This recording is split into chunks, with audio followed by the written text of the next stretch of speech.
تو جب بھی کبھی کوئی ایسا بندہ آتا تھا تو وہ مجھے کہتی تھی آپ ان کے ساتھ آیا کرو، تاکہ مجھے ایک موقع کا گواہ چاہیے کہ اس نے بات کی، کس طرح کی، کیا کیا۔ اور ایسے بارہا موقع آئے۔ تو رحمان ملک صاحب آئے اور انہوں نے اپنی گفتگو کا آغاز کیا، بلا مبالغہ یہ 1.25 گھنٹہ 1.5 گھنٹہ بولتے رہے، بے نظیر خاموشی سے سنتے رہے۔ اور ان کی گفتگو کا محور یہ تھا، جو لب لباب تھا، وہ یہ تھا کہ بی بی میں نے پارٹی کے لیے یہ کیا، بی بی میں نے پارٹی کے لیے قربانی دی، بی بی میں نے پارٹی کے لیے یوں کیا، بی بی میں نے پارٹی کے لیے یوں کیا۔ یہ 1.25 گھنٹہ 1.5 گھنٹہ یہی کہتے رہے۔ اچھا، جب یہ اٹھ کے چلے گئے تو مجھے بلایا تو میں آ گیا۔ کہتے اقبال، میں کہ جی، میں میڈم کیا سن رہے تھے آپ؟ یعنی میں جس نے باپ قربان کر دیا، جس نے بھائی قربان کر دیے، جو خود جلا وطنی میں ہے، اس کی ماں جلا وطنی میں ہے، اس کا خاوند جیل میں ہے، اس نے پارٹی کے لیے کچھ نہیں کیا۔ جو کچھ کیا ہے رحمان ملک صاحب نے کیا ہے۔ اچھا جی، دیکھا کتنا باتونی ہے، یہ لفظ استعمال کیا انہوں نے اچھا جی، کہ یہ کتنا باتونی شخص ہے ہاں رحمان جی۔ ملک۔ تو ہاں، 1-2 آدمی ایسے تھے جن کی وہ تعریف بھی کرتی تھی، اور سب سے اچھی تعریف وہ کرتی تھی مخدوم امین فہیم مرحوم کی۔ ٹھیک ہے، اچھا خان صاحب، ہم آپ کی طرف آتے ہیں۔ بات تو ہماری شروع ہم نے کی تھی کہ یہ مشن کون سا جاری رکھے ہوئے ہیں، لیکن بات رحمان ملک صاحب کی کر دی لکھویرا صاحب نے۔ آپ سے میں یہ سوال کرتا ہوں کہ بے نظیر بھٹو نے لکھویرا صاحب کو کہا کہ میں نے سارا کچھ قربان کر دیا، اور اپنی جگہ بنانے کے لیے رحمان ملک نے کیا قربان کر دیا؟ میرا اشارہ ہے بے نظیر بھٹو کی شہادت کی طرف، جب یہ بھاگ نکلے تھے۔ بالکل، دیکھیں رحمان ملک صاحب کا تذکرہ ہوا تو رحمان ملک صاحب کو لے کے کون آئے؟ وہ کون سے جنرل صاحب تھے؟ میجر جنرل، جنہوں نے رحمان ملک کو پرموٹ کیا، سر، پہلی بات۔ اور دوسری بات یہ، رحمان ملک کے بارے میں یہ کہا جاتا ہے، اچھا، کس نے پرموٹ کیا؟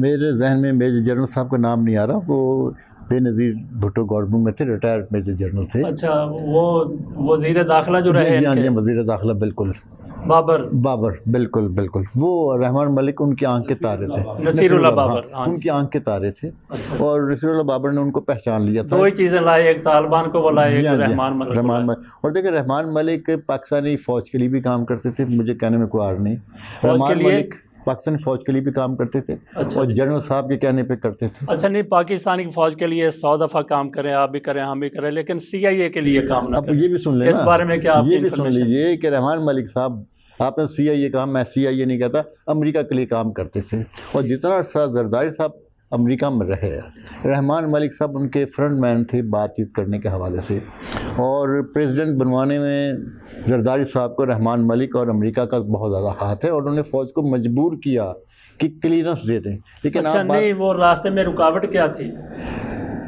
راستے میں رکاوٹ یہ تھی کہ رحمان ملک صاحب کو پاکستانی ایجنسی کلیئر نہیں کر رہی تھیں، جو ہوتا ہے عام طور پہ کہ تھانے دار تو آپ کو کلیئر نہیں کرتا، لیکن SP کہتا نہیں، اسے آپ نہیں، جانیں۔ اچھا لکھویرا صاحب، جب بے نظیر بھٹو زندہ ہے پھر تو زرداری کا کوئی چانس ہی نہیں بنتا نا صدر بننے کا، تو سب سے بڑی رکاوٹ پھر کیا تھی درمیان میں؟ بے نظیر، بس انہوں نے بات ہی ختم کر دی، وہ نام اچھا، لے چلیں کے۔ اب ہم اگلے سوال، وہ پہلے سوال کی طرف آتے ہیں کہ جو بلاول بھٹو زرداری کہتا ہے کہ جی میں نے مشن پورا کرنا ہے، مشن جاری ہے، کیا مشن ہے ان کا بے نظیر بھٹو کا جو ابھی تک ان سے پورا نہیں ہوا؟ بھٹو صاحب کا وہ کتنے آدھی نصف صدی تک مشن جاری رہا، وہ پورا نہیں ہوا، ابھی بے نظیر بھٹو کا کب مشن پورا ہوگا، اور مشن ہے کیا؟ سر دیکھیں، مشن تو، جو لفظ مشن ہے یہ انگریزی زبان کی مشنری سے نکلا ہے، اور مشنری جو تھیں وہ اپنے خیالات کو اور اپنے مذاہب کی تبلیغ کرتی تھی۔ اگر ان کا مذہب لوٹ مار ہے تو یہ مشن سمجھ لیجیے، بنیادی چیز تو یہ ہے۔ اور مشن اپنا بلاول صاحب کا مشن کچھ کوئی نہیں ہے سر، اس کی وجہ یہ ہے کہ بدقسمتی سے بے نظیر کا بیٹا اور بے نظیر کے بھائیوں کے بچے، وہ ایک مرد یا ایک عورت ہونے کے ناطے اپنی پہچان نہیں کرواتے، ان کی پہچان کسی اور وجہ سے ہوتی ہے۔ مشن کی بات آپ کرتے، ان کا مشن صرف یہ ہے کہ جو چیز ہمارے بڑے لوٹ نہیں سکے ہم اسے حاصل کر لیں، لوٹ کے حاصل کر لیں، قبضے میں کر لیں۔ اور دوسری بات یہ ہے کہ ان کے ہاں پاکستان کے لیے کوئی کلمہ خیر نہیں ہے، یعنی کہ پاکستانی ترقی کے حوالے سے انہوں نے کبھی کسی ارادے کا ارادہ ظاہر نہیں کیا کہ پاکستان کی ترقی ہونی چاہیے۔ چین کے دوست بھی ہیں، امریکہ کے دوست بھی ہیں۔ چین نے جیسے ترقی کی آپ کے سامنے ہے، چین کے لیڈروں کی جو حیثیت ہے آپ کے سامنے ہے، مختصر سرس میں انہوں نے کوئی ایسی چیز نہیں بتائی ہمیں عوام کو جس سے پتہ چل سکے کہ پاکستانی ترقی کر سکتا ہے۔ مشن ان کا صرف یہی ہے کہ لوٹو اور پھوٹو۔ لکھویرا صاحب آپ کیا کہتے ہیں اس بارے میں؟ سر دیکھیں، اس کے بعد تو کوئی گنجائش ہی نہیں، یہ تو وہ بات ہے جو شاید میں کرتا وہ انہوں نے کر دی۔ اچھا بات یہ ہے کہ آپ اپنی والدہ کا مشن جاری رکھیں گے۔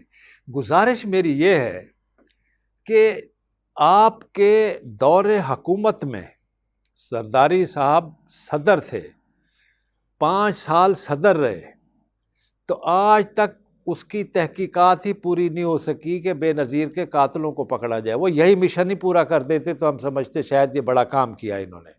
آج تک وہ مشن ابھی تک کسی کو علم نہیں ہے۔ یہ انہی کے دورے کو 5 سال صدر رہنا کوئی معمولی بات نہیں ہے۔ ساری مشینری آپ کے انڈر ہوتی ہے، وزیر اعظم آپ کا منتخب کردہ ہوتا ہے، آپ ابھی تک یہ بھی پتہ نہیں کر سکے۔ وہ ایک بھی گواہی نہ ملی، حالانکہ انہیں مجمع میں مارا گیا، مجمع میں شہید کیا گیا، اور ان کی ایک بھی گواہی نہیں مل سکی کہ کون تھا قاتل۔ تو یہ کیا مشن جاری کریں گے؟ یہ ساری زبانی جمع خرچ ہے۔ وہی بات ہے جو خان صاحب نے بتائی ہے کہ ان کا مشن یہی ہے، کھاؤ پیو اور پھوٹو، اور کوئی مشن نہیں ہے۔ اور تم یہی مشن ہی پورا کر لو کہ اپنی ماں کے قاتلوں کو تو نشاندہی کر دو کہ یہ لوگ تھے مارنے والے۔ آج تک یہ نہیں بتا سکے کہ کس نے شہید کیا اس بیچاری کو۔ اور وہ اتنی کمال کی خاتون تھیں کہ یہ اپنا اوان صاحب، اس نے کبھی بھی، میں نے جیسے پہلے بھی عرض کیا ہے کہ وہ کسی کی برائی نہیں کرتی تھی، لیکن ایک بار ایک عجیب اتفاق ہوا۔ مشاہد حسین اور سردار عبدالقیوم خان کشمیر والے یہ دبئی آئے، تو انہوں نے ٹیلی فون کیا، محترمہ سے ملنے کی گزارش کی، تو محترمہ ان کو ٹائم نہیں دے رہی تھی۔ تو کسی نے مشاہد حسین کو کہا، مشاہد حسین سے میرے بھی اچھے تعلقات تھے، مشاہد حسین کو کسی نے کہا کہ تم اقبال حسین لکھویرا کو کہو، یہ 2 منٹ میں ملا دے گا۔ اس نے مجھ سے بات کی، میں نے بی بی کو کہا بی بی آپ سب کو مل لیتی ہیں، اگر یہ بھی دونوں مل جائیں گے تو کیا فرق پڑ جائے گا، سن لے ان کی باتیں۔ کہتی میں ان 2 کو نہیں مل سکتی، جو سردار عبدالقیوم ہے اس کو نکال دو، مشاہد حسین سے میں مل لوں گی۔ ٹھیک ہے، میں نے کہا مجھے اس کو سردار عبدالقیوم کو کیوں نکال دو؟ ہاں جی، کہنے لگی پتہ ہے کیا، یہ میرے پاس آئے گا، یہ بڑا منافق آدمی ہے، یہ یہاں آ کے مجھے کہے گا کہ میں جا کے اب مشرف کو یہ کہوں گا، مشرف کو یہ کروں گا، مشرف کو یہ بتاؤں گا، اور وہاں جا کے یہ الٹ کرے گا، کہے گا کہ میں نے بیوی کو، بیگم کو، اپنا بی بی شہید کو یہ کہا کہ تو مشرف کو مان لو، مشرف اچھا ہے، اس کو الگ دوسری صورت دکھا رہا ہوگا اور مجھے دوسری صورت، تو اس کو میں نہیں ملتی۔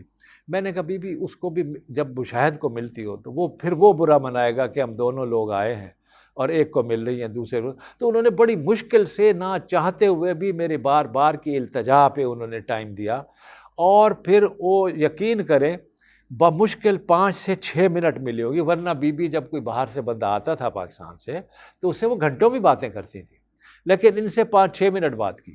تو جب ہم باہر نکلے تو مشاہد نے پھر الگ ہو کے مجھ سے پوچھا کہ یار ہمارے ساتھ بڑی مختصر ملاقات کی۔ میں کہ تم اکیلے ہوتے تم گھنٹہ ملتے، صحیح ہے، یہ سردار عبدالقیوم کی وجہ سے تمہاری یہ ملاقات مختصر ہوئی ہے، کہ وہ ان کے بقول سردار عبدالقیوم یہ منافق ہے۔ اور میں نے یہ بات نوائے وقت میں اپنے آرٹیکل میں لکھی، اور اس وقت سردار عبدالقیوم زندہ تھے، تو میں نے کہا کہ یہ سردار عبدالقیوم کو چاہیے کہ وہ اس کی تردید کرے، وہ تردید کرے تو پھر میں موقع کا گواہ سامنے آ جاؤں گا۔ اچھا، تو بے نظیر بھٹو کے حوالے سے آپ کے اچھے جذبات ہیں، ہم بھی بے نظیر بھٹو کے بارے میں، حالانکہ ان پر بھی کرپشن کے الزامات تھے، نیکلس کا ان کا معاملہ تھا، اور پھر ڈاکٹر غلام حسین نے جو کہا تھا کہ میں نے آصف علی زرداری کے بارے میں بے نظیر بھٹو کو کہا کہ یہ آپ کے وزارت عظمیٰ کے دور میں یہ کمائی کر رہا ہے، تو بے نظیر بھٹو نے، یہ فاطمہ بھٹو نے اپنی کتاب میں لکھا ہے صحیح کہ لکھا، بے نظیر بھٹو نے اس موقع پر کہا کہ ہمارا مقابلہ کن لوگوں کے ساتھ ہے۔ نواز شریف کی طرف ان کا اشارہ تھا کہ ان کے پاس دولت کی جو ہے نوٹ ٹنوں کے حساب سے ہیں، انہوں نے گنتی کے حساب سے نہیں بتایا، ٹنوں وزن کے حساب سے بتایا کہ کئی ٹنوں کے حساب سے ان کے پاس نوٹ ہیں، ہمارا ان کے ساتھ مقابلہ ہے۔ تو گویا ان کے ساتھ مقابلہ کرنے کے لیے یہ بھی پیسہ بنانا چاہتے تھے، اور پھر کس طریقے سے بتایا۔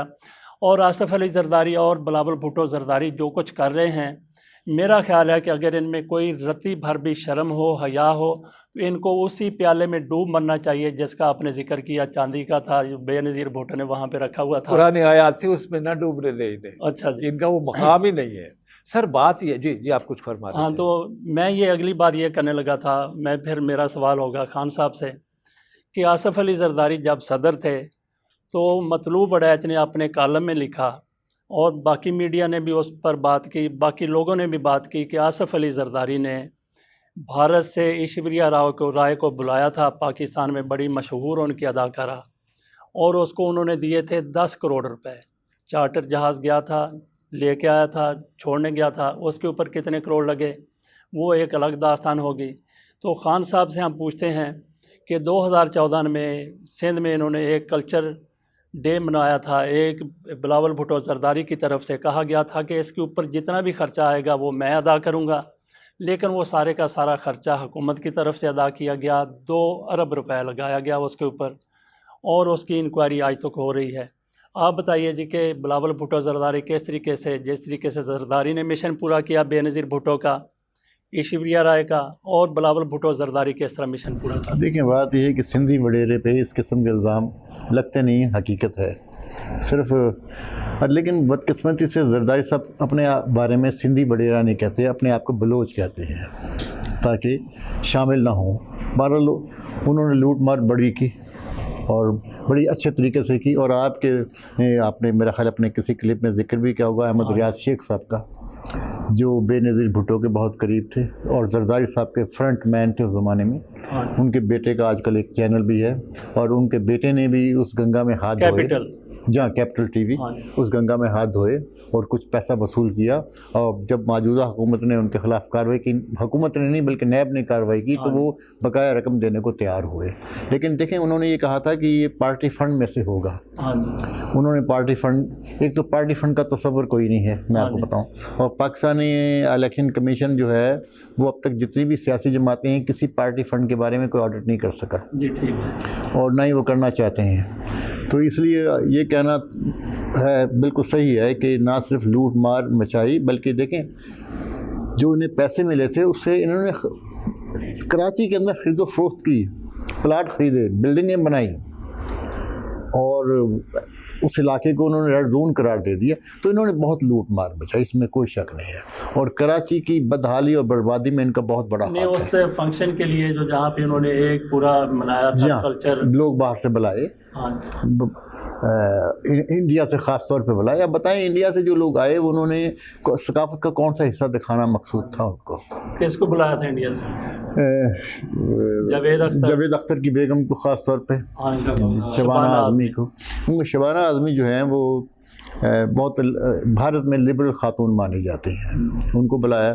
جاوید اختر جو ہیں وہ اپنے آپ کو مسلمان نہیں کہتے، انسان کہتے ہیں، اور پھر جاوید اختر صاحب کیونکہ ہندوؤں کے درمیان رہتے ہیں صرف اپنی کھال بچانے کے لیے بات کرتے ہیں، ادروائز ان کا کچھ بھی دین دھرم نہیں ہے، لیکن انہیں بلایا گیا، چارٹر جہاز ان کے لیے گیا، ان کو لے کے آیا، ان کو ایک معقول رقم پیش کی گئی، 1 کروڑ روپے، بالکل آپ نے صحیح کہا، اور جہاز پہ بھی تقریباً 1 کروڑ لگے، جبکہ آپ کے پاس اپنی ایئر لائن تھی، اس کے ذریعے بلایا جا سکتا تھا، ان کا اختیار بھی تھا، لیکن یہ اس لیے کہ مال مفت، دل بے رحم ہے۔ اچھا، آپ نے زرداری صاحب نے کے بارے میں کہا کہ اپنے آپ کو یہ وڈیرا نہیں کہلواتے، بلوچ کہلواتے ہیں، تو مجھے یاد آ گیا کہ آصف سعید خان کھوسہ صاحب وہ بھی بلوچ تھے، انہوں نے کہا جی کہ میری رگوں میں بلوچ خون دوڑ رہا ہے، تو میں کسی سے کمپرومائز نہیں کرتا، کسی سے نہیں ڈرتا۔ بھئی قندیل بلوچ کے رگوں میں کس کا خون دوڑ رہا تھا؟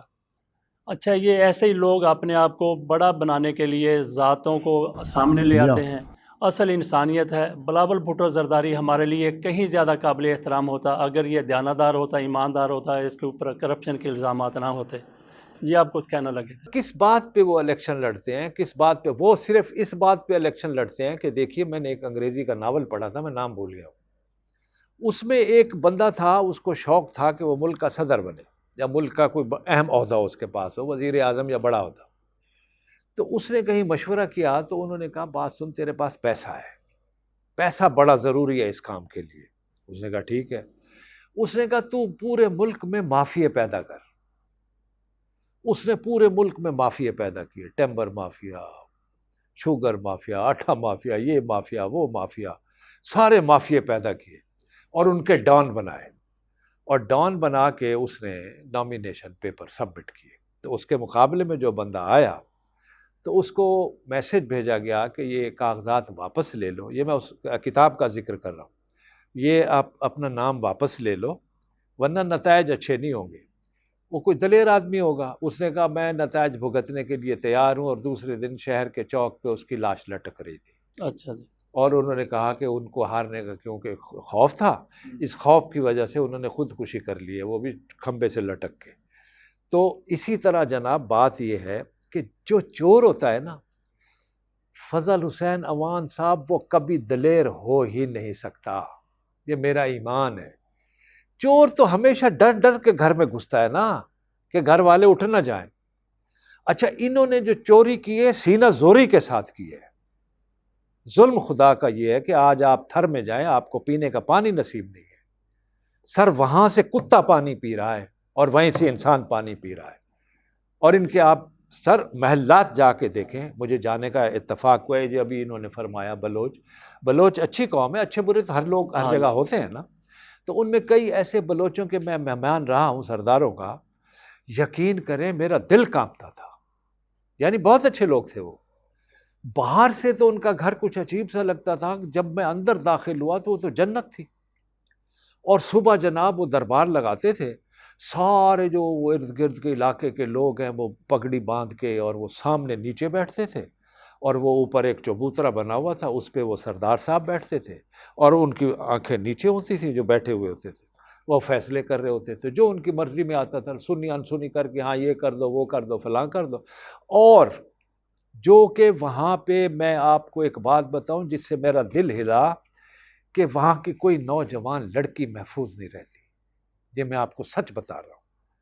جس غریب کے گھر میں نوجوان لڑکی پیدا ہو آپ سمجھ لیں کہ یہ بیچاری گئی۔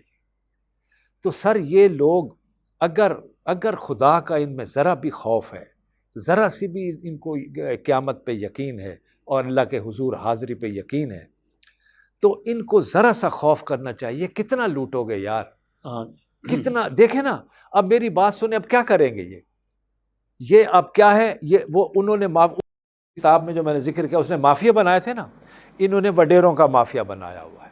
اب وڈیروں کے ووٹ کیسے ہوتے ہیں سر؟ پتہ ہے وہ جاتے نہیں ہیں ووٹ کو ریکویسٹ کرنے، جیسے ہمارے یہاں نہیں لوگ آتے کہ یار فضل حسین عوان صاحب کو، ساجد خان صاحب کو ووٹ دے دو، اقبال حسین لکھو، نہیں، وہ ان کا مینیجر جاتا ہے اس مسجد میں اعلان کرتا ہے کہ بھائی سردار فلاں بنت فلاں ولد فلاں فلاں فلاں کا الیکشن ہے، ان کا انتخابی نشان یہ ہے، آپ سب نے وہاں پہ نشان لگانا ہے، اور جو وہ پولنگ بوتھ پہ بیٹھے ہوتے ہیں وہ ان کے پیڈ ملازم ہوتے ہیں، اور وہ ہمیں بتا دیں گے جس نے اس نشان پہ نشان نہ لگایا اور کہیں اور نشان لگایا تو وہ پھر اپنا حشر اس کو دیکھنا پڑے گا کہ اس کا حشر کیا ہوگا۔ ہاں جی بالکل جی، بلاول بھٹو زرداری کے حوالے سے بات ہم کر رہے ہیں کہ اس کی رگوں میں کس کا خون دوڑ رہا ہے۔ وہ کیا کہتے ہیں نجیب الطرفین، وہ ایک طرف آصف علی زرداری صاحب ہیں ان کا خون، اور دوسری طرف بے نظیر بھٹو ہیں جن کے اوپر بھی کرپشن کے بے شمار الزامات تھے۔ ہمیں یہ واقعہ اپنے آفس میں نوائے وقت کے ایک ایڈیٹر نے بتایا تھا، وہ مجید نظامی صاحب نہیں تھے، دوسرے ایڈیٹر تھے۔ انہوں نے یہ بتایا تھا کہ مخدوم شہاب الدین نے ان کو بتایا ہے کہ جب انہوں نے 90 کی دہائی میں بے نظیر بھٹو نے، پیپلز پارٹی کی حکومت نے بجلی کے معاہدے کیے تو فی یونٹ 7 پیسے کمیشن بے نظیر بھٹو کے کھاتے میں جانا تھا۔ تو یہ کہتے ہیں جی کہ ہم بقول مخدوم شہاب الدین ہم سوئٹزرلینڈ گئے، وہاں پہ جا کے خریداری بے نظیر بھٹو نے کی، تو جب پیسے دینے لگے، جو نیکلس بے نظیر بھٹو نے خریدا، جب اس کے پیسے دینے لگے تو کمپنی کا مینیجر ساتھ تھا، اس نے کہا جی کہ میں پیسے دیتا ہوں۔ بے نظیر بھٹو نے کہا نہیں میرے پاس کارڈ ہے۔ بے نظیر بھٹو نے وہ کارڈ دیا جس میں 7 پیسے فی یونٹ پاکستانی کی بجلی کا جو سودا ہوا تھا اس کے جو بے نظیر بھٹو کے اکاؤنٹ میں پیسے تھے، اور کارڈ کے ذریعے وہ پیسے بے نظیر بھٹو نے ادا کیے۔ بلاول بھٹو زرداری کی رگوں میں ان 2 ماں باپ کا خون دوڑ رہا ہے اور ان کا یہ مشن پورا کرنا چاہتا ہے۔ خان صاحب آپ کیا کہتے ہیں اس بارے میں؟ دیکھیں آپ نے بلوچوں کی بات کی، سندھیوں کی بات کی، تو ہمارے ایک بلوچی ہمارے قابل احترام ہے، لیکن اس کے اوپر ہمیں ضرورت یہ ہے کہ آپ میں لوٹ مار، کوئی عوان ہو، خان ہو، لکھویرا ہو، کوئی بھی ہو، لوٹ مار نہ ہو، انسانیت ہو. دیکھیں بالکل صحیح کہا، میں انسانیت کی بتا رہا ہوں کہ ایک اصول اور قانون یہ ہے کہ آپ جہاں پہ آپ کو اپنے آپ کو بہتر نظر آنا چاہیے، بتانا چاہیے. ذرا گفتگو ہٹ گئی ہے. ہمارے ایک جسٹس صاحب ہیں، وہ بھی بلوچ ہیں، اور ایک جج کے بارے میں کہا جاتا ہے کہ وہ ہنستا بھی نہیں. وہ نہ صرف ہنستے ہیں بلکہ پبلک کو آ کے ہنساتے بھی ہیں. ان کا بھی نام لینا مناسب نہیں ہے. لیکن آپ نے جو بات کی نا بھلاول بھٹو کے حوالے سے، دیکھیں ان کے ہاں کوئی ہمیں سیاسی منظرنامہ نظر نہیں آتا. وہ سیاست پہ بات کرتے نظر نہیں آتے. وہ آج کل بات کرتے ہیں، ان کے دماغ پہ خوف ہے موجودہ حکومت کا اور عمران کا، اور ان کے پاس عوام کے لیے کوئی چیز نظر نہیں آتی. اور پلس اب دیکھیں ان کے اب وہ آج کل لاہور آئے ہوئے ہیں خصوصی طور پہ بے نظیر بھٹو کی سالگرہ کے حوالے سے، اور لاہور میں ناراض پیپلز پارٹی کے لوگوں کو منانے کے لیے. ان کا پنجاب کی سیاست میں کوئی انٹرسٹ نہیں ہے. اور ہمارے دوست اعتزاز احسن صاحب اس پہ بڑی آج کل خفت محسوس کر رہے ہیں کہ انہوں نے ایک پارٹی بنائی اور ایک پارٹی چلائی، اور وہ ان لوگوں نے اعتزاز احسن کو نہیں مدعو کیا اس فنکشن کے اندر جہاں کیک کاٹا جانا تھا. تو اس سے آپ اندازہ لگائیں کہ یہ صرف ایک دکھاوا ہے، ایک نمائش ہے. یہاں پہ آئے ہیں بتانے کے لیے کہ جناب یہاں پہ کبھی ہماری حکومت تھی اور ہمیں آپ یاد رکھیں. ادروائز ان کا پنجاب کے ساتھ کوئی انٹرسٹ نہیں ہے. اور بلاول سے لوگ مایوس ہیں. ایون اب یہ ہے کہ سندھی وڈیرا بھی مایوس ہے کہ جو وڈیرا شاہی ہونی چاہیے وہ بلاول صاحب میں نظر نہیں آتی. ان کے مکسچر نے ان کو بڑا کمزور کر دیا. بات سر پتہ کیا ہے، دیکھیں ایک کوئی بھی سیاسی پارٹی ہو، اس کا ایک موٹو ہوتا ہے، ایک پرنسپل ہوتا ہے، ایک بات کے لیے وہ کام کرتے ہیں. اب جیسا خان صاحب نے فرمایا کہ وہ عمران خان کا خوف ہے، وہ خوف زدہ ہے. یقین کریں یہ بالکل صحیح کہا انہوں نے، یہ بالکل خوف زدہ ہیں. 2 بندے عمران خان سے اتنے خوف زدہ ہیں، تیسرا تو خیر بھاگ ہی گیا ملک سے، اس کا میں اس لیے نام نہیں لے رہا، وہ نواز شریف. یہ 2 بندے اتنے خوف زدہ ہیں کہ میں آپ کو بتا نہیں سکتا. ایک مولوی فضل الرحمان اور ایک زرداری فیملی. یہ اس لیے ڈرتے ہیں کہ ان کو اتنی ہمت کسی سے، آپ سوچ سکتے ہیں کسی میں اتنی ہمت تھی کہ آ کے شریف فیملی پہ ہاتھ ڈالے، زرداری فیملی پہ ہاتھ ڈالے، میر خلیل شکیل الرحمان جیسے آدمی پہ ہاتھ ڈالے جو ایک ڈان ہے میڈیا کا. تو وہ کیوں کہ اس کا اپنا دامن صاف ہے عمران کا. وہ ایک دیانتدار آدمی ہے، دلیر آدمی ہے، اس کو کوئی خوف نہیں ہے، پیسے کا لالچ نہیں ہے. اس نے دیکھیں اب بات ایک لمحے کی بات کروں گا لیکن یہ بڑی ضروری بات ہے. ہر آدمی کی وجہ شہرت ایک چیز ہوتی ہے. ستاری دی صاحب چیریٹی، ضیاء الحق صاحب ماشاء اللہ، فلاں صاحب فلاں، سمیع اللہ ہاکی، اس طرح ہوتی ہے نا ایک شہرت.